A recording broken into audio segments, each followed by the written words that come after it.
family-owned shop in Loganville, Soesby's Garage for all your automotive repair needs. We service all makes and models, foreign and domestic. We repair engines, alternators, brakes, alignments, AC systems, and more, using certified technicians with over 90 years of combined experience. We also offer same-day service for some repairs. Soesby's Garage, 200 Bay Creek Road in Loganville. Dependable, honest, and fair. Look us up on Google or Facebook. We'll take good care of you.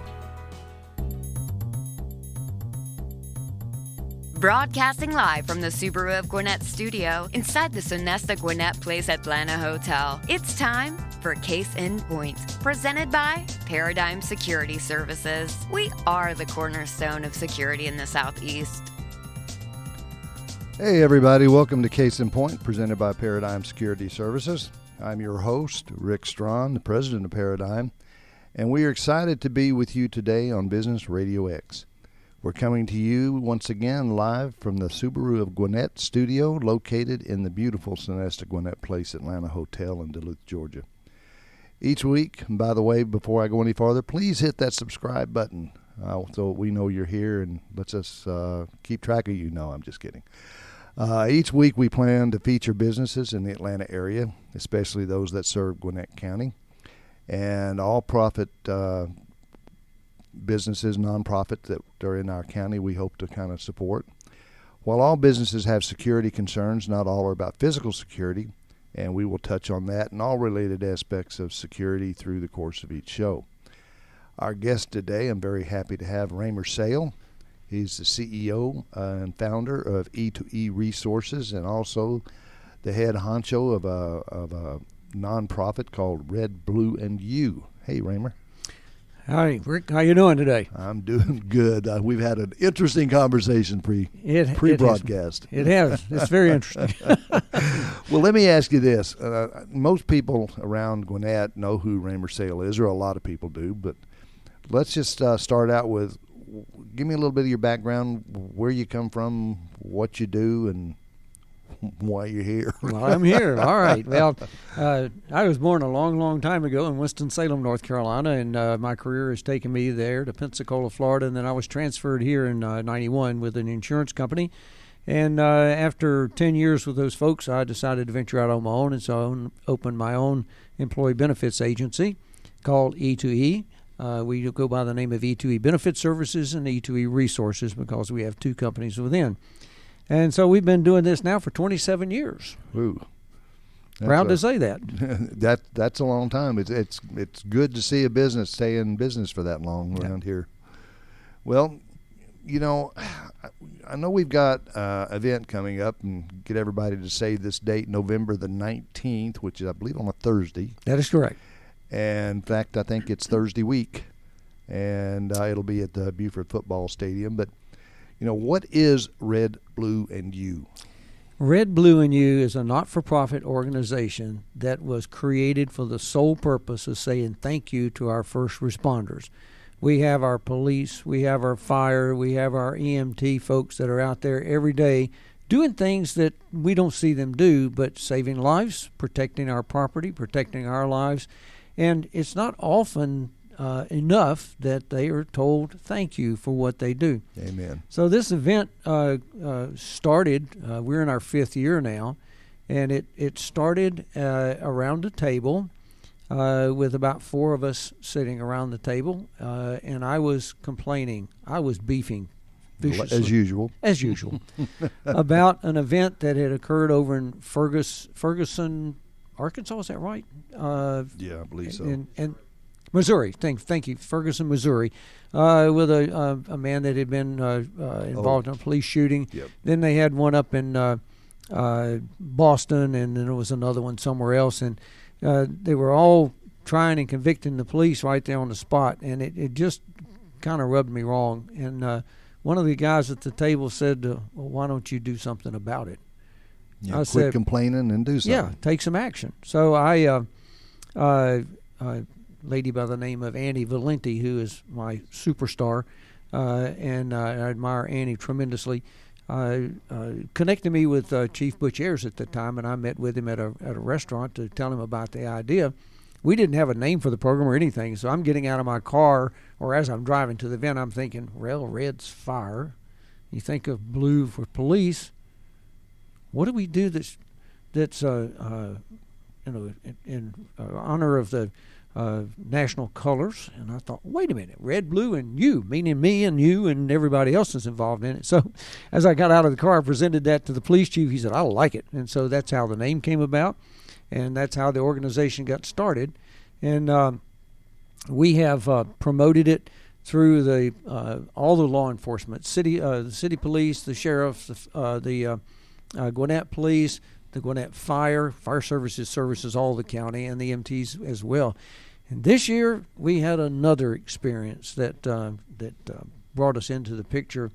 This thing called COVID-19. Yep. Everybody was recognizing the folks that were providing our medical service, calling them the front line. And we came up with an idea that, well, let's do something to recognize the front line. And at that time, Assistant Chief West, who's now the chief of the Gwinnett Police, said, okay, we'll put something together. And next thing I know, he has gotten the police department, the sheriff's department, the fire department, the highway patrol, all involved, and they pulled over 100 units over at Eastside Medical Facility. And we had a helicopter flying above, and the front line, the doctors, nurses working ER, came out on the curb, and they turned on their blue lights and their red lights, and then they did a parade of vehicles in front of the folks who were standing out there and hit their sirens, and it was really a great experience. And we even had one of the ladies that was standing there crying. She was so emotionally taken by the event. So that's awesome. Of course, everybody in the ER was dying and freaking out because of all the sirens. I can expect some of the people in that hospital were worried about that too. Exactly. But we took the event further. We partnered up with the Little Caesars Pizza, and we provided pizza to all of the hospital emergency room staff. Then we provided it to the police precincts and to the fire departments, and we were serving, I don't remember, but it was over 800 pizzas. It was a lot of pizzas, and so that's what we do, is to say thank you. And the only thing I need to say, there's no agenda here other than thank you. Absolutely. It's not a political thing. It's nothing in the world but just a thank you to first responders. And I want to take this opportunity to put a little plug in for security personnel, private security. It's my belief, and I'm retired law enforcement, but it's my belief that when 9/11 came, first responders began to include private security because they became a frontline personnel, and they're usually the first person on the scene when there's a disaster. So y'all might want to keep that in mind and maybe help promote them a little bit. But that's a good idea, and that's why we're doing that. Just invite your folks to attend the event on November 19th. Absolutely. Well, there is so much that goes on that people don't know about behind the scenes and stuff with police and with fire rescue and all the paramedics and everything, that it's been a long time needed for somebody just to be willing to pull them in, especially in today's atmosphere when it's just automatically you're the bad guy, it seems like, but then they call them the bad guy and turn right around and call them for help. Oh yeah. So saying thank you to these people is extremely important. Well, how does the organization actually, besides that pizza event, show its support for the first responders? Well, it so happens that every year, without our prior knowledge, something happens that justifies our recognition.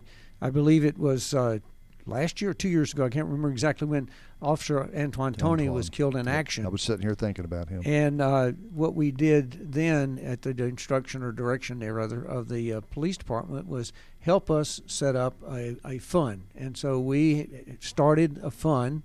I'm going to work off my memory now, but I think we put $7,000 as the initiation into that fund in support of the Antoine Tony Foundation.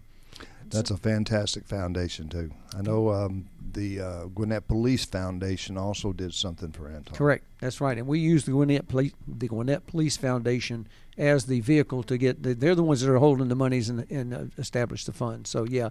And then last year, or just in 2019, we really didn't have a place for the money. But thank goodness for COVID-19, we found a place, and so we could have done without that. But really. But that was what we did with our revenues before, and then we have also contributed in past years to the Police and Fire Foundation. The fire calls it Benevolent Fund. The police call it a foundation, and we've contributed money to those funds when we had excess funds. And speaking of that, we never keep any money except enough to start up with. So we usually raise about $21,000, a little more than that a year. We reserve 3 to 4. Our startup monies includes reserving the Buford Arena, which we have in the past, providing food and support for this. So we usually spend everything except $2,000 or $3,000. We have an insurance policy that comes due just before the event, and that costs a couple $1,000. So we're not designed to retain money. We're designed to make sure it goes somewhere that it reflects around our first responders and frontline folks, if you will.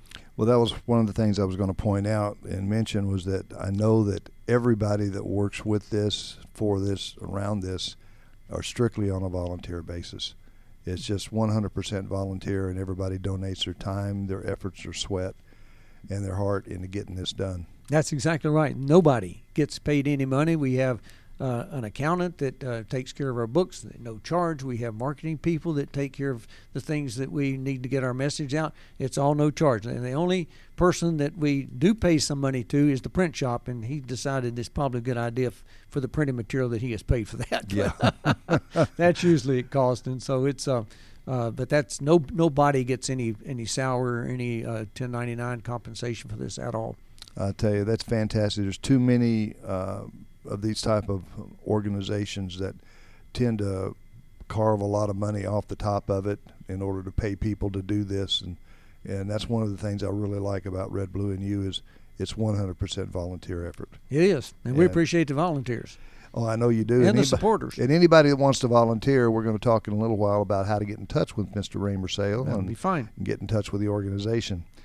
Do the first responders really appreciate what the organization does? They do.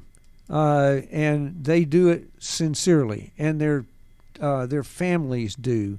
And whenever I run into these folks, and we do that on a regular basis, we see them. It's amazing to how much they appreciate what we do. Well, I know that from everyone I've talked to, everybody knows about the organization. Everybody knows about the events, and they absolutely love attending, and they really do appreciate it. I can tell you, coming as a first responder and as a previous police officer, I can tell you that everybody really appreciates what y'all do. Well, we're glad they do. We are honored to be able to do this.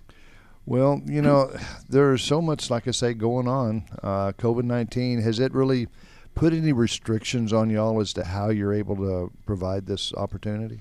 It did. It put a little bit of restriction. We normally do it at the Buford Arena, which will easily hold 5,000 or 6,000 people. I believe I've been told that. Well, I know I've been told that number. I believe that's what it really will. And so this year they said, nah, we can't do it. The governor says you can't have more than a certain number of people, and we have more than that. So they allowed us to move right across the street to the Tom Ridden Stadium. It's the Buford football stadium, and we're going to have the event outside this year. I've already checked with the weather, and it's supposed to be in the upper 60s and partly cloudy, so you can come out. Sounds fantastic. Sounds like perfect fall weather to me. Absolutely. And so just to give a little bit of outline of what happens here, we'll assemble at 11:30. And we'll have a short program which will include the presentation of the colors and the singing of the national anthem. Now, this year, the national anthem is going to be sung by the Buford Middle School folks. Terrific. And there is a special song that they've been working on that was recorded regarding first responders and and COVID-19. They're going to perform that. And then the school system has made arrangements for us to have about 100 students there and their parents. So we're expecting from Beaufort alone, we normally have around 400 first responders. And so we should be looking at about 600 people. And then on top of that, the Gwinnett County Schools, one of our volunteers, Renee Raffinelli, whose husband is a police officer, works inside the school, and they're expecting this. They're publicizing this throughout Gwinnett County school system, and so we're expecting more folks there. It's important that the young folks be there for this reason and all. If your daughter, son, if you are a daughter of a son of a police officer, and you're looking at the television at night and seeing the news and what's going on with that, and you're hearing people talk about police in a not positive manner, or in the fire services a non-positive manner, what do you, as that child, think about what your mom or dad does? Well, we want these children to be there to see what mom and dad does, and see the appreciation, and show that they are appreciated. Plus, we want the children there to see that those people over in the stands are just like you and me. They're human. And they are wonderful people, and they're compassionate people, and they're loving people. They just have a job that doesn't give out hugs every day. Absolutely. You know, one of the things that has irritated me most in the years my going through as a law enforcement officer and today is I was sitting at a table somewhere, and I'll hear someone talk about, you behave or I'm going to call the police on you, and they're going to come take you away, and all this kind. And I have a tendency to stand up and look at the little kid and say, don't you worry, honey. The police only take away the people that scare little kids about police. And it usually shuts up the parents. But that is, you know, if anybody out there is a parent with a small child or hears somebody, please don't tell your kids that. That is such a negative reinforcement to your kids. It's an injustice to them. It's an injustice to you, and it's sure an injustice to the law enforcement. Well, if you see the police, in many cases, you're sitting on the side of the road having a little chat with them, showing them your driver's license, and you've done something true. that you deserve to be there for. And that's not, if that's the only time you see them, I can get the picture. But, you have to look beyond that. Mm-hmm. They're out there doing something that makes you able to drive up and down that highway and go home safely to your family and stay safe while you're there, and all the other things they do. Well, most of us are lucky enough and blessed enough not to have to dial 911 because we're being robbed or we're being raped or we're being assaulted in some way. True. Most of us don't get to see them in that form because we're blessed enough not to be in that position.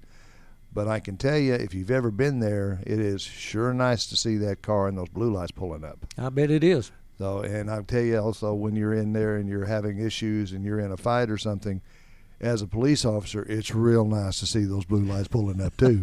I have been there.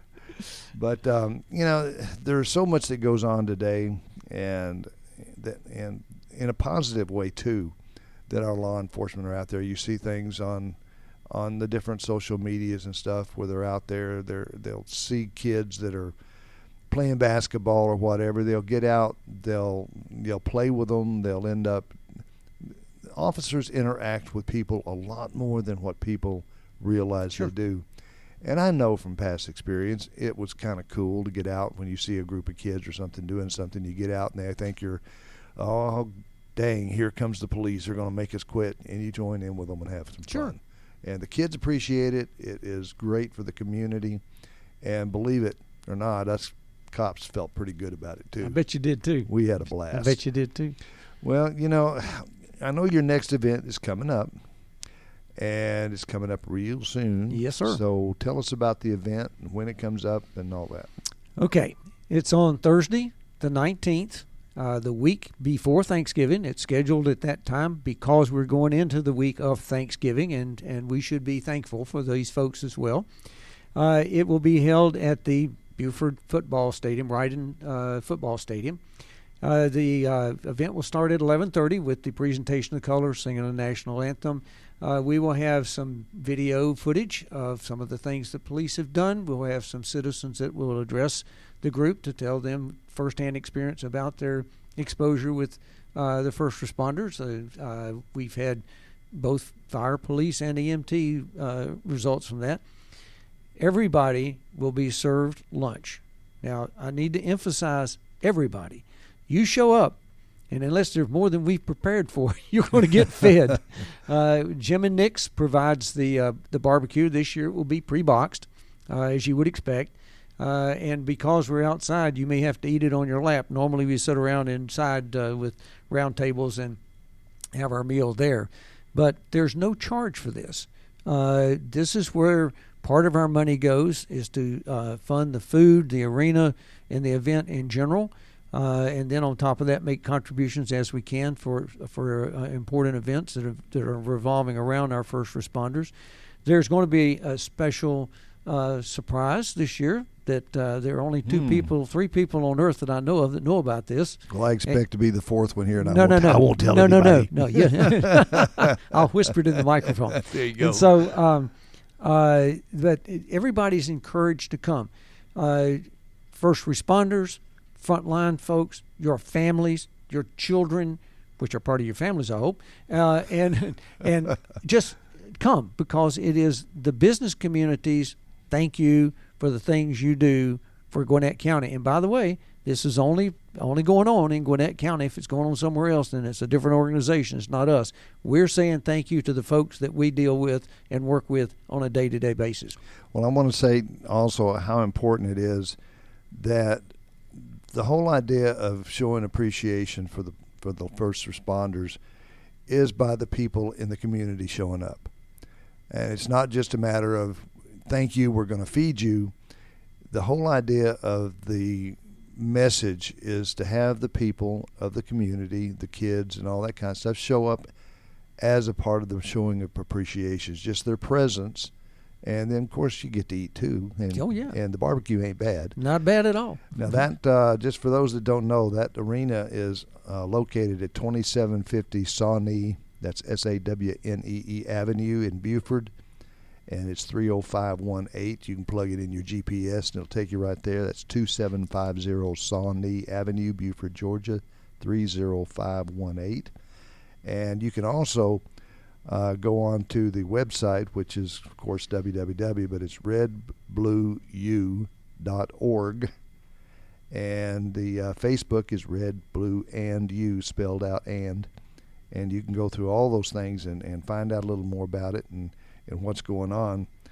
Well, have you made any plans other than this for anything that you're going to be doing post this particular event, or have y'all not made plans yet? Well, as I said earlier, we always seem to find something that we didn't expect to pop up. We have talked. We haven't made a decision on it yet. There was a canine that was killed in the line of duty. Canine right over by Blue. my office. Yeah, yep. Canine Blue.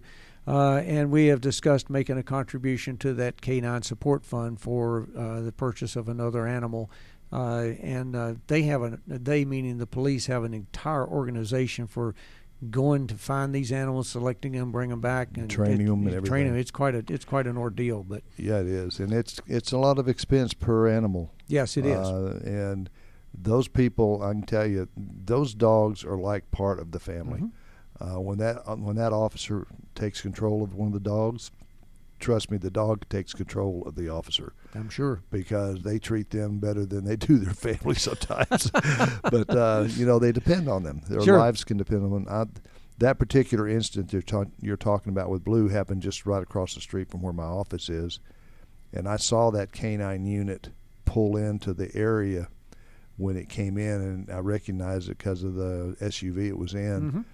And we prayed right then that nothing had happened to that poor canine unit, and it was just so unfortunate that it did. Sure, it is. It is. It's a terrible loss, and an emotional loss, I'm sure, for the officer. You may not ever know that, but I guarantee you that he and his family suffered from that one as well. Absolutely. A lot of people know they're all, to the officers, they're pets as well as partners, and they're just like any other pet. They're just a part of the family. Sure. And it hurts every law enforcement officer out there because they all know the dog. It's almost like you lose one of your own, and as far as one of the officers. So, well, in fact, it is like it. So. If you don't mind, there's just a couple of things that we've talked a lot about law enforcement, but the fire service is extremely important, as you know, and That's you don't think about fire services being in harm's way other than if there's a fire going on. But if you remember a couple of years ago, there was a fire started in a house, and the firemen rushed in to put the fire out and were held hostage for a while because the guy was not. Unfortunately, that was over by where I live. Oh, I'm too close to these things. But at any rate, they have exposure to that sort of thing too, and they're heroes. I mean, my gosh. My daughter's house was struck by lightning many years ago, and Gwinnett Fire Services came to the call, and our house was burning. And the things that they do to protect the property, to protect the homeowner, to make sure everybody's safe, you sit there and just say, "Good grief, what a job they do!" And they are hats off to them. And so I think I've used all of them except the police, because the fire services, my daughter and my sister broke her hip, so we had EMS come out. Well, we'll see what we can do about the police. No, let's keep that so good. But you're right, and I have a tendency to talk that way, being previous law enforcement. And I can tell you, I've seen cases where fire department, the people have arrived, the officers have been fired upon. Yep. Just like police officers, the difference is we have guns to fire back. They got hoses to shoot water, and somehow that seems a little off balance. And look at the EMS. I've seen situations where they've arrived on scene and they've had to duck and cover for fire. They don't. There's no difference to somebody that's shooting or somebody that's violent. Whether it's law enforcement or whether it's fire or whether it's EMS, it's all uniformed people. It's all public servants. They're all targets. Yes, they are. And it's shown in our society today. There are far too many examples of all three. Yes, but they're great when you need them. By golly, you want them there. And well, I've never seen any of them, fire, police, or EMTs, that when it hit the fan weren't running toward the disturbance instead of running away from it. And every one of them, when they get there, their purpose is to address the situation. It's not to run and hide. That's exactly right. And you'll find that whether it's EMS, whether it's fire, or whether it's police, whether, whatever, these people, they get out of their vehicles, they head into whatever the disaster is, and many times it results in their loss. Yep. Of a life, of a limb, of something, but they don't look at that. That's what they're trained for. That's what they do. That's the reason they chose that profession, is because that's the kind of people they are. That's the personality they have, and that's just the desire from the bottom of their heart is to help people. And I totally 100% agree with. It's time that we as the people stood up and let them know that we really do appreciate that head on and into the situation and protecting us and helping us instead of running for cover. And that's the reason why Red, Blue, and You exist. Absolutely. To say thank you to these folks, men and women, that are out there. They are amazing people. Well, I can't argue with that. I only have to support you. But I'm again remind everybody that that's Red, Blue, and You on the Facebook, redblueyou.org on the website, and that's November the 19th this year. That's Thursday week at 11:30 a.m. at the Tom. Is that Ridden? That's the way I pronounced it. Yeah, it sounds to me it's Ridden Stadium across from Buford Arena, and that's 2750 Sawney Avenue, Buford, Georgia 30518. Raymer, it has been a pleasure. I can't think of anything. Is there anything else that you would like to say? One more thing. Yes, sir. We survive off of contributions. You can go on our website, redblueyou.org, and there's a place where you can make your contribution. No amount of money is too small or too large. We'll take it all. And by the way, we appreciate Paradigm Security support and look forward to seeing you all out there on the 19th. And thank you for letting us be here. We donate to a lot of these type organizations. We have to pick and choose because there are so many, and they're all worth it and worthy of it. But you can't give to all of them, so we are very selective in what we do, and Red, Blue, and You is important to us. We're honored. We appreciate your support. Well, I appreciate you again being here. Thank you. And I'm going to go ahead. I could probably ask you about 10 or 15 more questions, but I don't think I got the time. But I want to thank you for joining us on Case in Point, presented by Paradigm Security Services. Remember, you can join us live every Wednesday at 11:30 in the morning, or you can listen to our show anytime you want by going to businessradiox.com, clicking on the Gwinnett Studio, and then click on, of course, Case in Point. Please hit that subscribe button and let us know you're there. Join us next week at 11:30 when we will talk with business leaders about their businesses, related security issues in today's world. And thanks again to my guest, Raymer Sale, for Red, Blue, and You, and for our producers, Mike and Miss Amanda. I'm Rick Strawn, and remember, at Paradigm Security Services, we cover more than just your assets.